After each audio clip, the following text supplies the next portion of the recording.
Mpenzi mtazamaji, ninayo furaha kubwa kukualika katika tafakari nyingine tena ya kijana na unabii kutoka katika chungu cha unabii. Leo tunayo mada nzuri sana, mada inayoanza kabisa kujadili na kuchunguza kitabu cha Ufunuo. Katika sura ya kwanza ya kitabu cha Ufunuo, katika neno la Mungu, Biblia, maandiko matakatifu imeandika ufunuo wa Yesu Kristo aliyopewa na Mungu awaonesha watumwa wake mambo ambayo kwamba hayana budi kuwako upesi. Naye akatuma kwa mkono wa malaika akamwonyesha mtumwa wake Yohana aliyelishuhudia neno la Mungu na ushuhuda wa Yesu Kristo, yaani mambo yote aliyoyaona. Heri asomaye na wao wayasikia maneno ya unabii huu na kuyashika yaliyoandikwa humo, kwa maana wakati huu karibu. Yohana kwa yale makanisa 7 yaliyoko Asia. Neema na iwe kwenu na amani zitokazo kwake yeye aliyeko, aliyekuwako na atakaye kuja, na zitokazo kwa roho 7 walioko mbele ya kiti cha enzi cha Mungu. Tena zitokazo kwa Yesu Kristo, shahidi aliye mwaminifu, mzaliwa wa kwanza wa waliokufa, na mkuu wa wafalme wa dunia. Yeye atupendaye na kutuosha dhambi zetu katika damu yake, na kutufanya kuwa ufalme na makuhani kwa Mungu, naye ni Baba yake. Utukufu na ukuu na yeye hata milele na milele. Amina. Tazama yuaje na mawingu, na kila jicho litamwona, na hao waliomchoma, na kabila zote za dunia wataomboleza kwa ajili yake. Naam, amina. Mimi ni Alfa na Omega, mwanzo na mwisho, asema Bwana Mungu, aliyeko na aliyekuwako na atakaye kuja, Mwenyezi. Mimi Yohana ndugu yenu, na mwenye kushiriki pamoja nanyi katika mateso na ufalme na subira ya Yesu Kristo, na alikuwa katika kisiwa kiitwacho Patmo kwa ajili ya neno la Mungu na ushuhuda wa Yesu. Na alikuwa katika roho siku ya Bwana, nikasikia sauti kuu nyuma yangu kama sauti ya baragumu ikisema, haya uyaonayo uyaandike katika chuo, ukayapeleke kwa hayo makanisa 7, Efeso, Smirna na Pergamo na Thiatira na Sardi na Filadelfia na Laodikia. Nikageuka nione ile sauti iliyosema nami, na nilipogeuka niliona vinara vya taa 7 vya dhahabu, na katikati ya vile vinara nikaona mtu mfano wa mwanadamu amevaa vazi lililofika miguuni na kufungwa mshipi wa dhahabu matitini. Kichwa chake na nywele zake zilikuwa nyeupe kama sufu nyeupe kama theluji, na macho yake kama mwali wa moto, na miguu yake kama shaba iliyosuguliwa sana, kana kwamba imesafishwa katika tanuru, na sauti yake kama sauti ya maji mengi. Naye alikuwa na nyota 7 katika mkono wake wa kuume, na upanga mkali wenye makali kuwili ukitoka katika kinywa chake, na uso wake kama jua liking'aa kwa nguvu zake. Nami nilipomwona nalianguka miguuni pake kama mtu aliyekufa. Akaweka mkono wake wa kuume juu yangu akisema, usiogope, mimi ni wa kwanza na wa mwisho na aliye hai, nami nalikuwa nimekufa, na tazama ni hai hata milele na milele, nami ninazo funguo za mauti na za kuzimu. Basi uyaandike mambo hayo uliyoyaona, nayo yaliyopo na yale yatakayokuwa baada ya hayo, siri ya zile nyota 7 ulizoziona katika mkono wangu wa kuume, na ya vile vinara 7 vya dhahabu. Zile nyota 7 ni malaika wa yale makanisa 7, na vile vinara 7 ni makanisa 7. Mpenzi mtazamaji, sura ya kwanza ya kitabu cha Ufunuo inatupa kweli za pekee sana. Kwanza nirejee kukukumbusha, neno ufunuo maana yake ni kitu kilichowekwa wazi, ni hali ya kufunua, hakuna kificho. Mara kadhaa tumekutana na watu wanaolalamika wakisema kitabu cha Ufunuo ni kigumu, kitabu cha Ufunuo kimefichwa, kitabu cha Ufunuo hakieleweki. Nataka nikuambie kauli hizo zinakinzana na kupishana na neno lenyewe la kitabu, jina la kitabu. Jina la kitabu ni Ufunuo. Ukisema imefichwa, maana yake wewe ndiye umefichwa zaidi kuliko kitabu cha Ufunuo. Ninachotaka nikueleze ni kwamba kitabu cha Ufunuo kama kinavyoitwa ufunuo wa Yesu Kristo, ni habari za Yesu Kristo.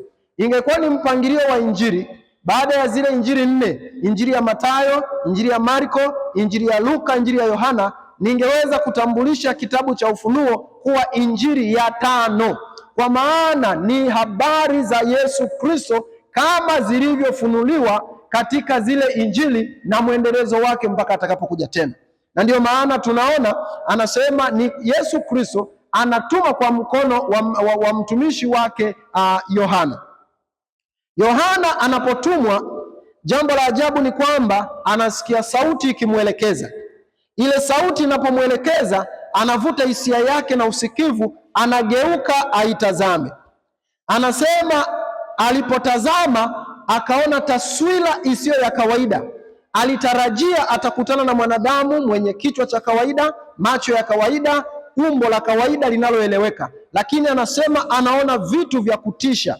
Cha kwanza, anaona ni mfano wa mwanadamu, lakini vazi ni refu, lina mshipi wa dhahabu matitini, kichwa na nywele zilikuwa nyeupe kama sufu, alafu anasema macho kama mwali wa moto. Sasa ajabu ni kwamba ni ufunuo wa Yesu Kristo. Maana yake anayeonekana hapa ni Yesu Kristo. Na unakumbuka uhusiano wa Yesu na Yohana? Yohana mahali fulani anatambulishwa ndiye mwanafunzi aliyependwa sana na Yesu. Alikuwa akiketi akiegemea kifuani pa Yesu. Kwa hiyo alimzoea Yesu. Lakini baada ya Yesu kupaa kwenda mbinguni, muujiza unatokea.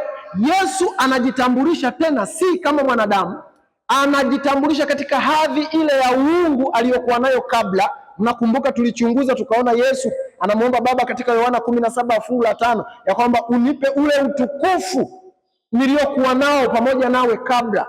Yohana anapomuona Yesu katika hali tofauti, katika fungu la 17 anasema alipomuona alianguka miguuni pake kama mtu aliyekufa. Hivi kuanguka kama mtu aliyekufa si ndio kuzimia kwenyewe? Kwa hiyo Yohana kutoka kumzoea Yesu anakuja kuogopa na kuzimia. Nataka nikutie moyo, Yesu si wa kawaida. Yesu ni Mungu.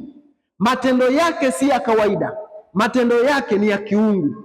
Ukimkubali, nikimkubali, ninakuwa nimemkubali Mungu anayeyaokoa maisha yangu. Ninakuwa nimemkubali Mungu anayeweza kunishindia vita zote za kiroho. Kumkubali Yesu ni kumkubali Mungu. Kumkubali Yesu ni kukubali siri za mbinguni. Kumkubali Yesu ni kumkubali yeye ambaye anaweza akatisha anapokulinda na kukuokoa. Mpenzi mtazamaji, Yesu anampa Yohana agizo, anampa ujumbe wa kupeleka.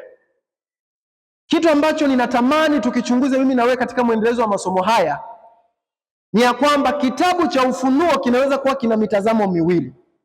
Ufunuo wa Yesu Kristo, mtazamo wa kwanza, je, Yesu Kristo ndiye mwandishi? Kwa maana ya kwamba kilichoandikwa humu ni neno lake, ni maelekezo yake, au Yesu Kristo ni mada tu zilizoandikwa humo? Tutatembea na mitazamo yote miwili, ya kwamba mtazamo wa kwanza, Yesu Kristo ndiye anayeelekeza matukio yote yanayotokea katika kitabu cha Ufunuo. Na kwa nini Yesu Kristo anaelekeza matukio? Ni kwa sababu katika kitabu cha Mathayo sura ya 28, ile sura ya mwisho kabisa, fungu la 18 na kuendelea mpaka 20, anasema enendeni ulimwenguni kote mkawafanye mataifa kuwa wanafunzi, mkiwabatiza kwa jina la Baba, Mwana na Roho Mtakatifu, na kuwafundisha kuyashika yote niliyowaamuru mimi. Tazama, mimi nipo pamoja nanyi hata mwisho wa nyakati, ukamilifu wa dahari. Maana yake ni kwamba Yesu alipopaa mbinguni anafungwa na sentensi yake ya kwamba mimi nipo pamoja nanyi hata mwisho wa wakati. Na ndipo nataka nikutie moyo, Yesu yuko pamoja na wewe katika maisha yako. Yesu yuko pamoja na wewe katika taabu yako. Yesu yuko pamoja na wewe katika dhiki zako. Yesu yuko pamoja na wewe katika mafanikio yako, katika elimu yako hiyo nzuri zaidi.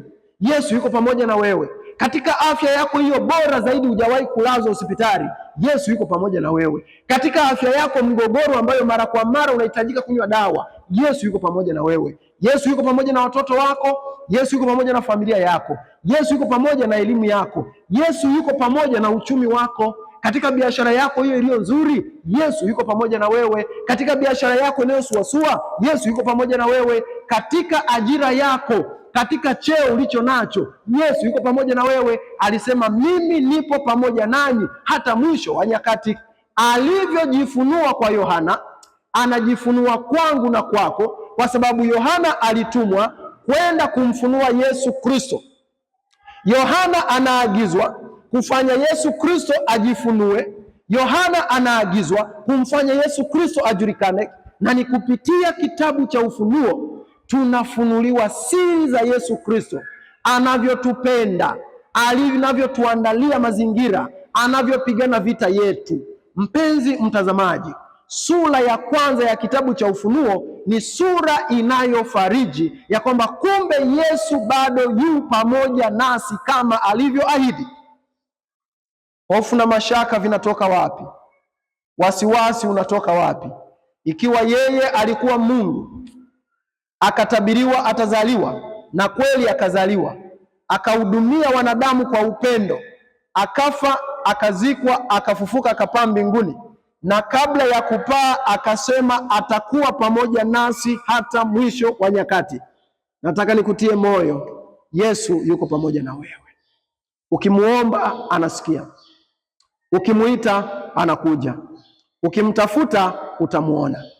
Tunapokitembelea kitabu cha Ufunuo leo tunapata amani ya moyo ya kwamba kumbe kitabu cha Ufunuo na sura zake na matukio yake yote kinamlenga Yesu Kristo katika taswira mpya kabisa, taswira ambayo ni mfalme, taswira ambayo ni kamanda, taswira ambayo ni Mungu mkuu, taswira ambayo anatuhudumia si tena kama mwanadamu bali anatuhudumia kama Mungu.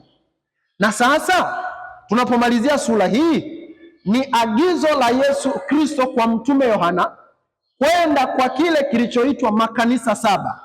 Makanisa saba haya tutayachunguza kuanzia sura ya 2 na ya 3 kuona ya kwamba je, yalivyokuwa wakati ule yana maana gani kwetu leo. Kwa maana hatuwezi kuishia tu kusema Yohana alitumwa kwa makanisa saba ya wakati wake. Kama ingeishia tu kwa wakati wake, isingekuwa na mantiki wala isingekuwa na maana wala radha ya kutuandikia sisi, ikiwa makanisa yale yalikuwepo miaka ya 95 AD, miaka hiyo ya 100 mpaka 300 AD. Habari gani sisi tuliopolewa 2025 ambapo yale makanisa hayapo? Ndipo tutagundua siri za Kristo ambazo anazituma kwa makanisa saba kupitia mtume Yohana ndizo siri anazozituma kwa kanisa lake leo. Wale watu wa makanisa yale wa wakati ule ndio watu wa kanisa la Kristo leo.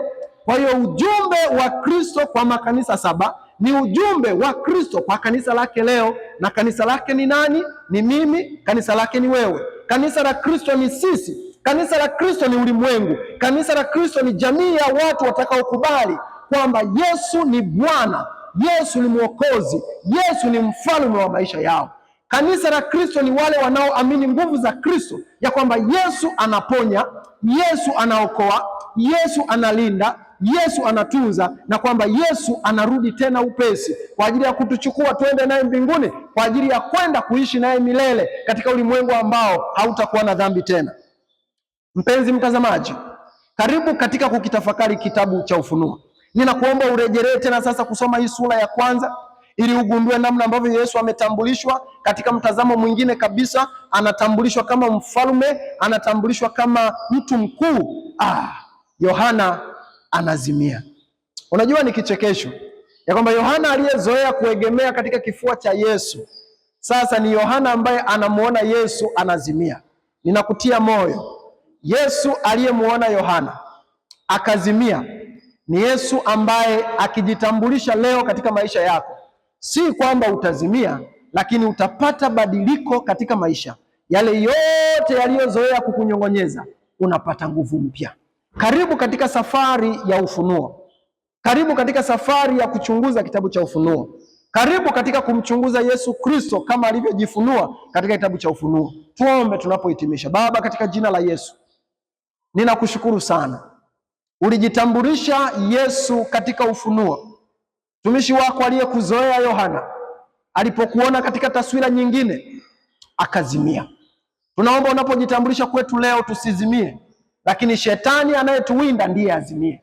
Na kweli jina la Yesu linapotajwa, mapepo yanazimia, mashetani yanazimia, mapepo yanazimia na majini, kwa maana jina la Yesu Kristo ni nguvu inayookoa. Asante kwa ajili ya wokovu uliouandaa kupitia kitabu cha Ufunuo. Asante kwa maana utakuwa na msikilizaji na mtazamaji wetu. Asante maana utatuandalia tena masomo yanayofuata yatakayoendelea kufungua juu ya Yesu Kristo. Katika jina la Yesu, amen.